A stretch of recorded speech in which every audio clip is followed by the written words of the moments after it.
The drums of war beat a relentless rhythm across the Pacific. For African Americans at home, another battle raged. It was a deeply personal fight. They fought for the right to defend the very nation that denied them full citizenship. This was a cruel paradox.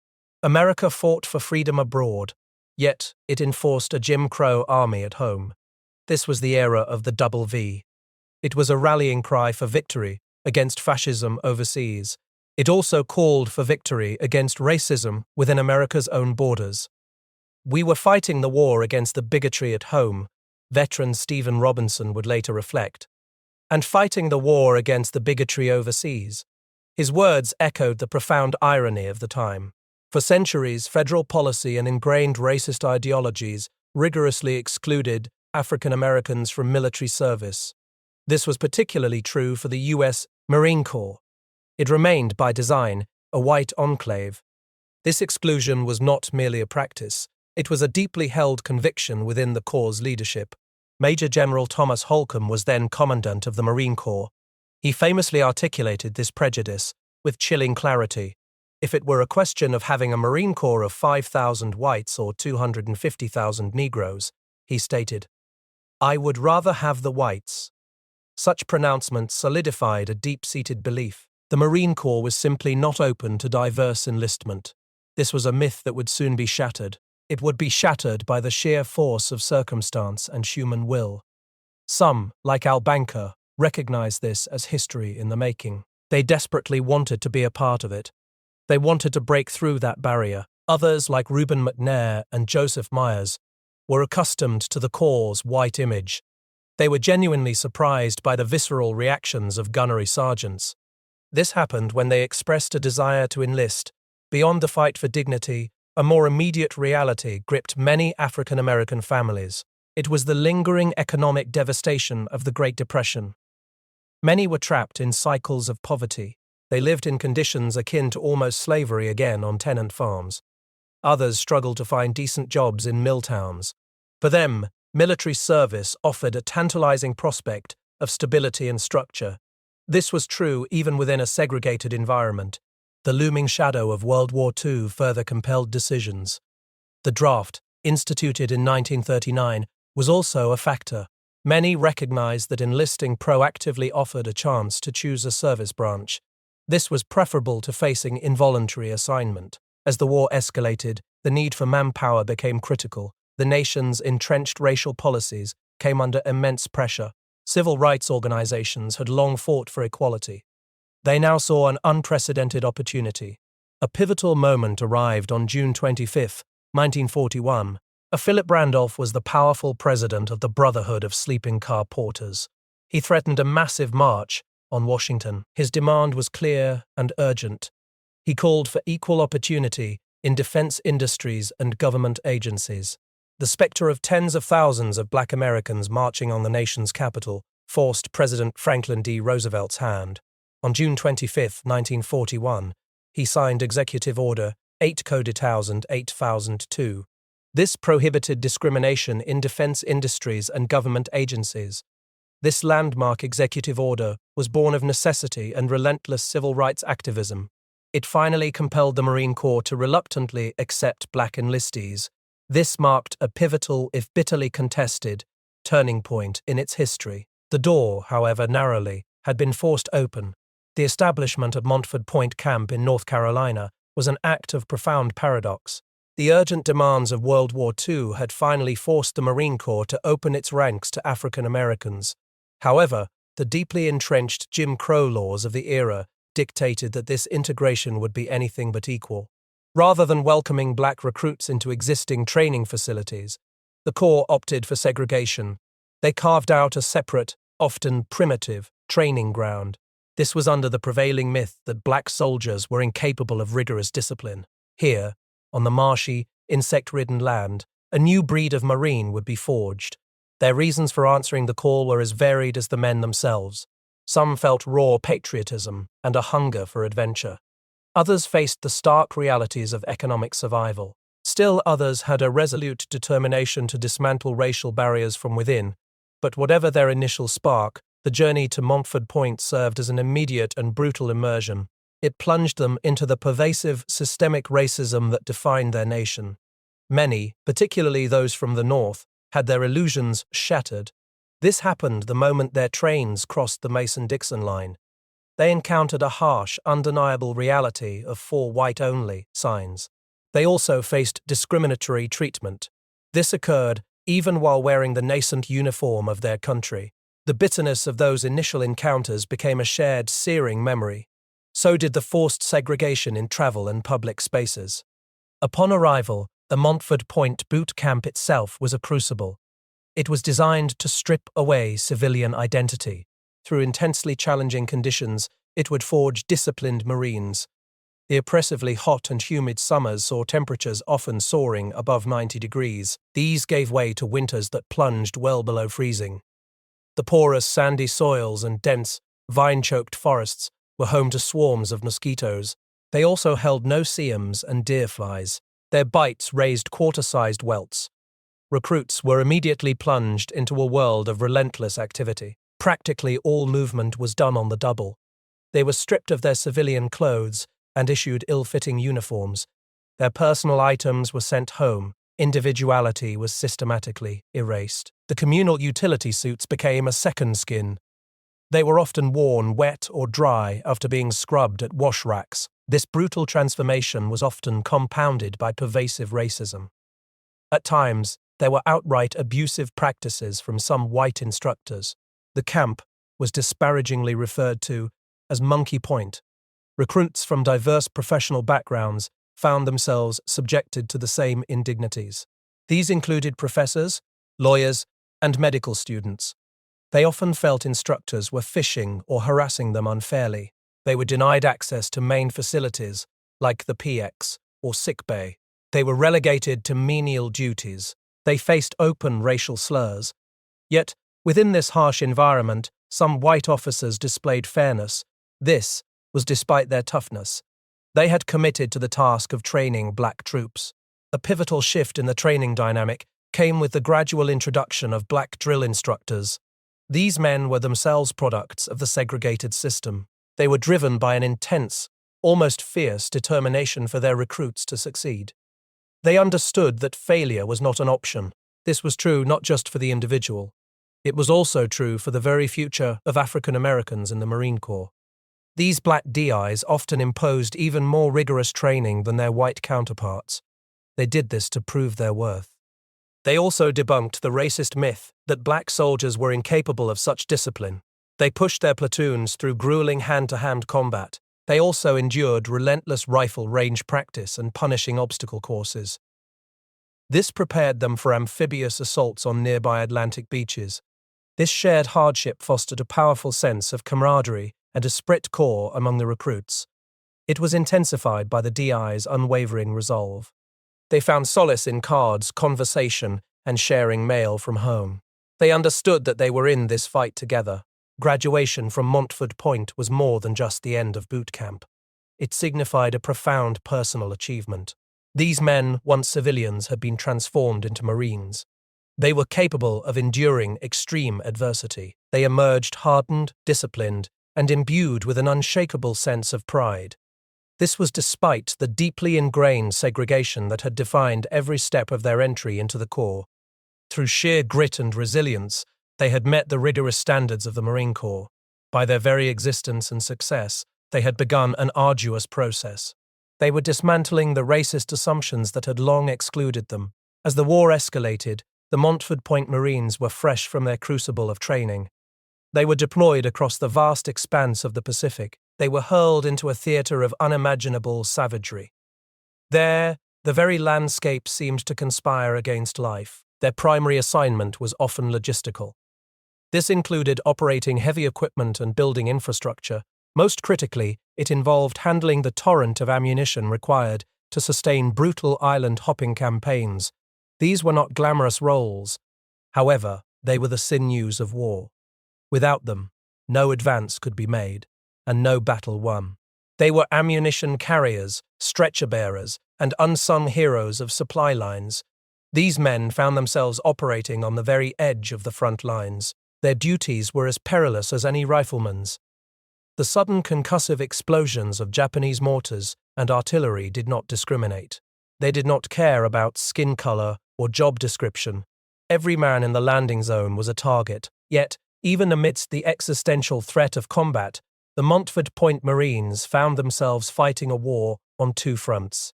The pervasive racism of home had been exported to the Pacific. On the Ellis Islands, white Marines spread a cruel myth among the natives. They claimed black men had tails. This prompted innocent islanders to ask the black Marines, "Let me see your tail." This was a stark illustration of how American prejudice traveled with the troops. It was not left behind. It became a psychological burden, layered onto the physical dangers of war.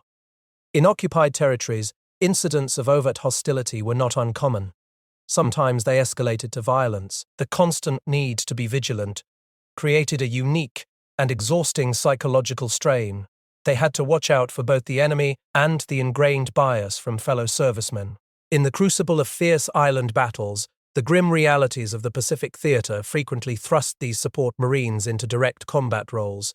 This happened out of sheer necessity. These battles included Saipan Peleliu, Iwo Jima, and Okinawa. The lines between support and front line blurred. They often vanished entirely. On Peleliu, the fighting was relentless and unforgiving. Montford Point Marines were not just unloading ammunition. They were digging foxholes under mortar fire. They engaged the enemy, at times, in desperate hand-to-hand combat. It was here that a pivotal moment of grudging recognition emerged. Black Marines, through their valor, saved white Marines. The grateful survivors in the immediate aftermath of shared terror called them the Black Angels. This moniker was initially uncomfortable for its racialized nature, yet it was undeniable in its acknowledgement of their courage and capability under fire. The landing on Green Beach, Iwo Jima, on February 19, 2045, epitomized perilous conditions. It was an amphibious assault. It brought an immediate, visceral threat of death. Marines disembarked into a maelstrom. They navigated rough seas and enemy fire. This was a hellscape of black volcanic sand. Every step was a struggle. Digging a foxhole was a futile effort against the shifting earth. Here, Montford Point Marines performed their essential dangerous duties. They moved ammunition, supplies, and the wounded. They were often de facto riflemen. They were forced to defend themselves and their positions.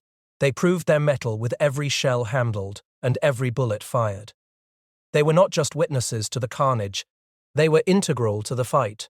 Their sweat and blood soaked the same sand as any other Marine. Their service directly contributed to the Allied victory in the Pacific. This contribution profoundly challenged racist assumptions. It unequivocally debunked the myth that African Americans were not capable or willing to fight on the front lines. They bled, they fought, and they died. This was with the same courage and resolve as any other Marine.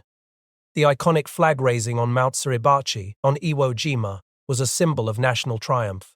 It resonated across the world. It also underscored the immense struggle and sacrifice required for such victories. The images captured that moment. However, they often overlooked the Montford Point Marines who were present in that historic campaign. Their critical contributions were at the bottom of the mountain. They ensured the supplies and ammunition reached those who climbed. Their presence and performance in these brutal campaigns were a testament to their unwavering commitment. They committed to a nation that had yet to fully embrace them. They forged a legacy that would forever alter the course of the U.S. Marine Corps. It also changed the broader American struggle for equality. The war was over. But for the Montford Point Marines, the battle for true equality had only just begun.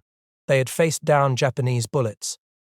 They also faced the crushing weight of systemic racism in the Pacific.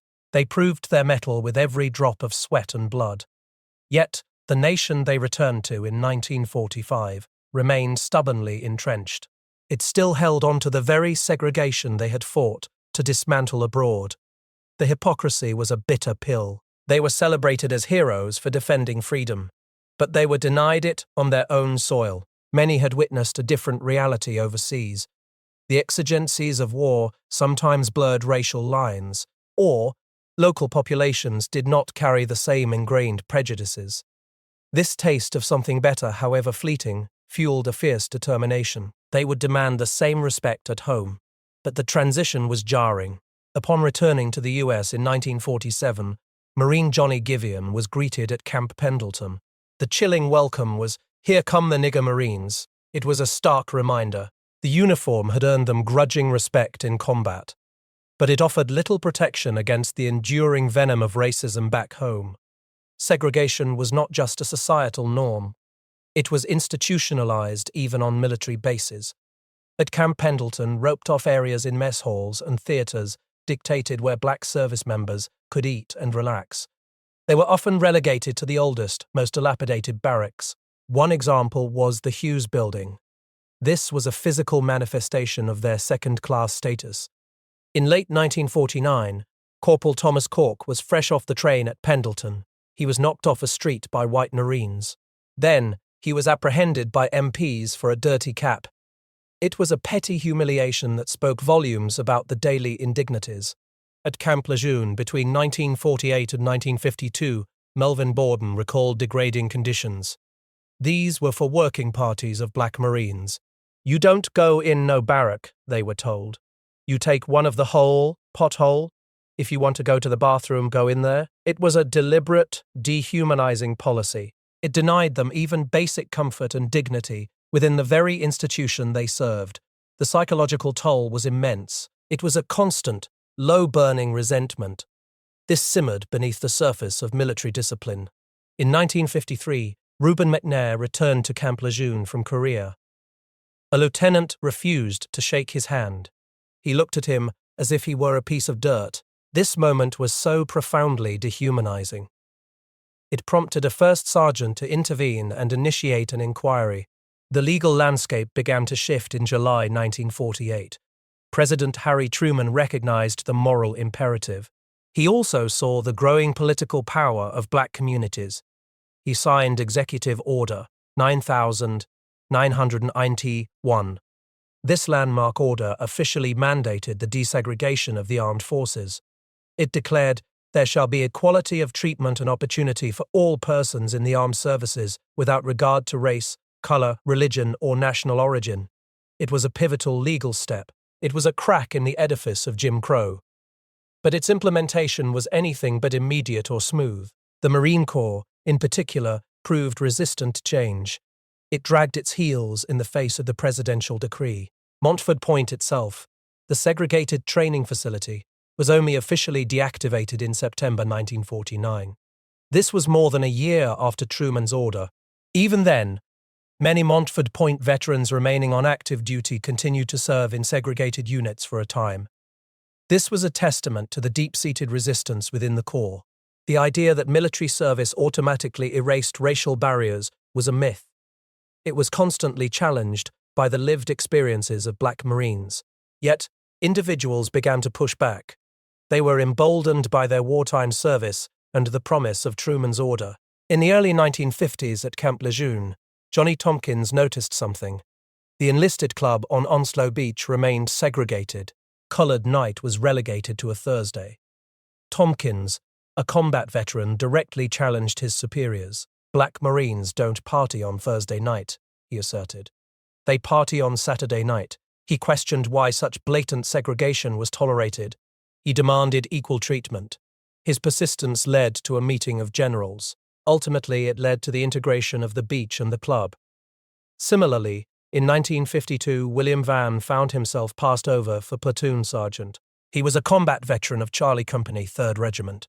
The position went to a less experienced Caucasian reserve.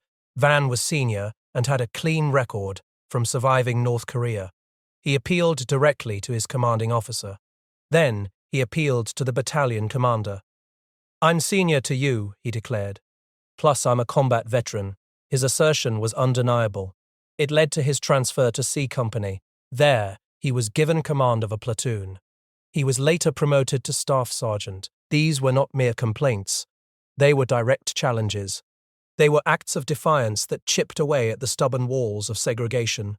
Beyond the military, the broader post-war national climate was evolving. It created an environment increasingly receptive to civil rights demands. The horrors of the Holocaust were revealed to the world in graphic detail. This underscored the moral bankruptcy of racial supremacy. It made America's own racial caste system harder to defend on the global stage. Domestically, the growing political power of black communities began to translate into real influence. This was particularly true in northern urban centers. The Montford Point Marines became a powerful symbol in this burgeoning movement.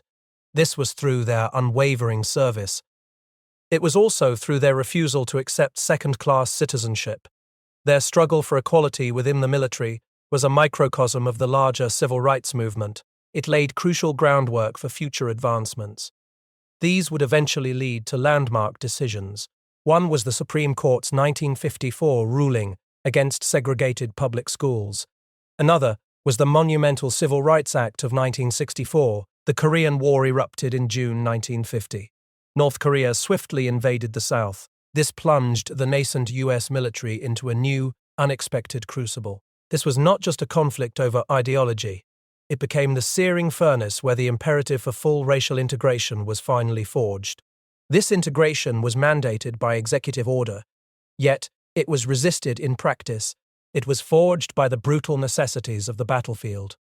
The abstract notion of equality of opportunity was about to meet the visceral reality of survival. General Douglas MacArthur commanded the fledgling United Nations forces. He opted for a daring, almost reckless strategy. It was to reverse the initial North Korean sweep. On September 15, 1950, the audacious Incheon landing commenced. It was a massive amphibious assault. It was designed to cut off the enemy's supply lines and recapture Seoul. For the Marines involved, it was a maelstrom of chaos and noise. These included African-American Montford Pointers like Calvin Brown, Henry McNair, and Thomas Cork. They disembarked from ships down cargo nets in rough seas. Each 6 or 7 foot drop was a jolt. Landing craft pitched violently. The air was thick with the smell of gunpowder and the shouts of men. In this cacophony of war, the color of a man's skin mattered less. It mattered less than the hand reaching out to pull him ashore. It mattered less than the rifle he carried. This dramatic maneuver was executed under fire. It quickly shifted the tide of the early war. It drove North Korean forces back. It also allowed for the recapture of the capital. But MacArthur's aggressive push did not stop there. Confident of a swift victory, he drove UN forces relentlessly towards the Yalu River. He ignored repeated warnings from China. The consequences were catastrophic. In late October and November 1950, hundreds of thousands of Chinese soldiers stormed across the border. They unleashed overwhelming mass infantry attacks. These were often heralded by chilling bugle calls and banzai yelling and screaming. This human wave, coupled with the onset of a brutal Korean winter, forced a devastating retreat. It was a desperate retreat of UN forces. Temperatures plummeted to 30-some below zero. Sometimes they were even 40 to 50 degrees below zero. This turned the landscape into a frozen hell. The conditions were beyond human endurance. Men endured the harrowing Chosin Reservoir campaign. It was a desperate fight for survival against overwhelming odds. Frostbite was so rampant and debilitating that stories emerged. Soldiers' boots came off with parts of their feet. Combat stress reached pathological levels. Units like Reuben McNair's Fox Company were decimated. They lost all but 42 or 43 men in a single 72-hour engagement. The Chinese employed crude but deadly weaponry. One was the China mortar. It was a gasoline can and mortar can that ignited upon impact. It caused severe burns. One soldier recalled seeing another fire burning like a torch. Another, hit by shrapnel on Bunker Hill, felt his side ripped open under his arm by his ribs. It felt like somebody took a knife and cut it. He was oblivious to the severity of his wound until later. In this cold, brutal reality, survival became the sole focus. The chaotic nature of the fighting meant soldiers often could not distinguish friend from foe. This led to a pervasive sense of distrust. It was in this crucible of extreme hardship and shared terror that the U.S. Marine Corps was forced to accelerate the integration of its ranks. With units decimated and manpower desperately needed, the luxury of segregation vanished. African-American Marines found themselves fighting alongside white Marines. This was in fully integrated units for the very first time. In the face of enemy fire, freezing winds, and the constant threat of death, racial prejudice simply did not survive. As one veteran powerfully reflected, racism did not show up then. Nobody ever talked about it. It was almost forgotten. The color of a man's skin meant nothing. Not when he was the one covering your flank, not when he was sharing your foxhole, not when he was pulling you from the path of a mortar shell. This period unequivocally debunked a myth. The myth was that integration would be a smooth or immediate process. It was a hard-won necessity. It was born of the raw, undeniable demands of combat. The strategic disagreements intensified. This culminated in President Harry Truman's relief of General MacArthur in April 1951. It was a stark illustration of the tension between military strategy and political objectives in a limited war. The conflict ultimately settled into a bloody stalemate along the 38th parallel. It was characterized by intense outpost battles. The war finally concluded with an armistice signed on June 26, 1953. It solidified the division of Korea along the 38th parallel. A heavily fortified demilitarized zone, or DMZ, remains there today. It was a costly stalemate. There were over 54,000 American casualties. More than 100,000 were wounded. The Korean War left deep physical and psychological scars on those who fought. But it also cemented a profound legacy. The US, at the 2018 military, particularly the Marine Corps, was irrevocably changed. It had proved on the frozen battlefields of Korea that courage and capability knew no color. In front of it was war. Behind it, they had forged the pathway to a more integrated peace. The frozen battlefields of Korea had forged a new reality for the US Marine Corps. They proved that the crucible of combat melted away the artificial divisions of race. By the time America plunged into the quagmire of Vietnam, the Marine Corps was largely integrated. This was a direct testament to the Montford Point pioneers. They had broken barriers decades earlier. Most black Marines serving in Vietnam had never known a segregated boot camp.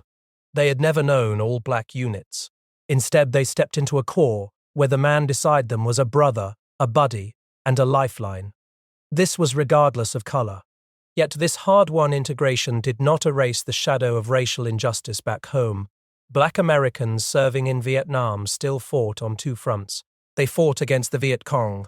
They also fought for full equality in the nation they defended. Their continued service and leadership contributed significantly to the broader civil rights movement. This culminated in landmark legislation. One was the Civil Rights Act of 1964. It legally outlawed segregation. The very sight of black sergeants and officers leading integrated units chipped away at the stubborn edifice of American racism. Their competence was undeniable under fire. From the moment the first contingent of 3,500 Marines landed at Da Nang on March 8, 1965, black Marines were at the forefront. Men like Reuben Hines had already completed 2 tours. They found themselves in a rapidly escalating conflict. Da Nang became a sprawling hub. Its airbase was the world's busiest by 1968. This was a testament to the relentless pace of war. Gunnery Sergeant Adna Batts, an engineer operations chief, completed 2 tours. He orchestrated the complex logistics of troop movement and supply. Johnny Tompkins volunteered for 2 trips. He bravely brought the first M16 rifles into the chaotic landscape of 1967. He recalled the constant, deafening soundtrack of shelling and planes at Da Nang. This made sleep a luxury. There was also the bitter irony of being offered only alcohol when he desperately sought water. Master Sergeant Griffith Smith earned a Bronze Star. He endured the longest under enemy fire in his unit. It was a silent testament to courage. Turner Blount served with a helicopter squadron at Marble Mountain. He defended aircraft from nightly Viet Cong Saki charges. These often devolved into desperate close-quarters combat. His unit killed dozens of Vietnamese within their camp. Johnny Washington, a veteran of Korea, became a first sergeant in the 1st Marine Division. Then, he became a personnel officer. He had the profoundly sad duty of identifying bodies in the morgue. It was a task that haunted him as he lost many troops. Reuben Hines, a helicopter mechanic on his 3rd tour, flew over 200 combat missions. He was exposed to Agent Orange during defoliation spraying. He vividly remembered being denied gas masks. He was told the chemicals were harmless. This was a lie that would later claim 90% of the guys he served with in Vietnam. "I'm just a survivor," he stated. The Tet Offensive was launched on January 31st, 1968. It exploded across Vietnam. It shook American public confidence. It signaled the beginning of the end. Simultaneously, the siege of Khe Sanh saw 5,000 Marines. Black and white Marines were besieged by 20,000 North Vietnamese troops. They held out for months against overwhelming odds. In these hellish conditions, the color of a man's skin was meaningless. As Reuben Hines observed, by Vietnam, the Marine Corps was totally desegregated. This was true in all aspects and in all areas. There was no such thing as segregation. We were all Marines. We were all buddies. We were all looking out for one another. Stephen Robinson echoed this. He served with men who would have given their lives for those who once disrespected them. It was a profound brotherhood. It was forged in the crucible of shared terror. Beyond the battlefield, military service provided a critical pathway to opportunity. This had been denied to many African Americans for generations. The discipline, confidence, and skills gained in the Corps translated directly into success in civilian life. David Dinkins, a Montford Point veteran, earned bachelor's and law degrees after his discharge. He embarked on a 50-year legal career. This made him affluent and allowed him to send his 5 children to college. He then rose to become the mayor of New York City. It was a towering achievement against the backdrop of his segregated past. Stephen Robinson, who fought on Iwo Jima, also earned a law degree. He practiced for over 5 decades. Corporal Thomas Cork, a Korean War veteran, dedicated 31 years to the Postal Service. Al Banker found his Marine Corps background invaluable. It helped him advance his career at Grumman Aerospace Corporation. Johnny Tompkins, reflecting on his journey, believed the Marine Corps saved his life. He noted he was the only one of 14 boys from his original group to finish high school and college. Others faced grim fates. These men, through their sheer will and the opportunities gained in uniform, bought the legacy for future generations. They created a powerful counter-narrative to racial prejudice. Despite their profound contributions and enduring impact, the story of the Montford Point Marines remained largely unknown for decades. Their heroism and struggle were relegated to the shadows of history. The emotional hurt of these experiences did not simply go away. Neither did the loss of comrades like Jimmy Wilkins on Iwo Jima, nor did the lack of recognition. But a crucial turning point arrived in August 1965. It was the founding of the Montford Point Marines Association. It was chartered the following year. This organization became the institutional memory. It was dedicated to preserving their legacy. It also advocated for their long overdue recognition. It was a race against time to collect their stories. It was spearheaded by individuals like Lieutenant Colonel retired Dr. Clarence Willey and First Sergeant retired Finney Greggs. They recorded powerful stories from 61 veterans. These stories were told with eloquence and dignity, with passion and pride. In their later years, these veterans began to gather at annual national conventions. Their numbers were steadily thinning. The air in the reunion hall hummed with an almost palpable sense of camaraderie. It was a brotherhood forged in the fires of Montford Point and the Pacific. Grey-haired men, some using canes or wheelchairs, clasped hands. Their eyes crinkled with shared memories and unspoken understanding. They swapped stories of the heat, the drill instructors, and the terror of Iwo Jima. They spoke of the freezing cold of Korea and the jungles of Vietnam. They spoke of the indignities, the slurs, and the segregated trains. They spoke of the battles they fought, both overseas and at home. As they did, a new sense of identity radiated from them. It was a hard-won pride. It was a feeling of being black and proud. This transcended the discomfort they once felt with the label. Herman Darden Jr., seeing black generals in the modern Corps, found himself moved to tears. It was a profound contrast to his early days. Reuben McNair, speaking for his generation, articulated it simply. "We paid for the things that you got here," he said, "receiving today and the opportunities that you have." They reflected on their journey, not with bitterness. Instead, it was with a quiet, fierce dignity. They sought belated recognition for sacrifices that had reshaped a nation. The legacy of the Montford Point Marines stands as a towering testament. It speaks of courage, honor, and indomitable resilience. They not only profoundly shaped the U.S. military, they transformed it into a more integrated and just institution. They also contributed immeasurably to the long, hard-fought struggle for racial equality in America. Their story, once overlooked, now shines as a beacon. It reminds us that the fight for freedom often begins at home. It is waged by those who, against all odds, demanded the right to serve. They demanded to be seen as fully human.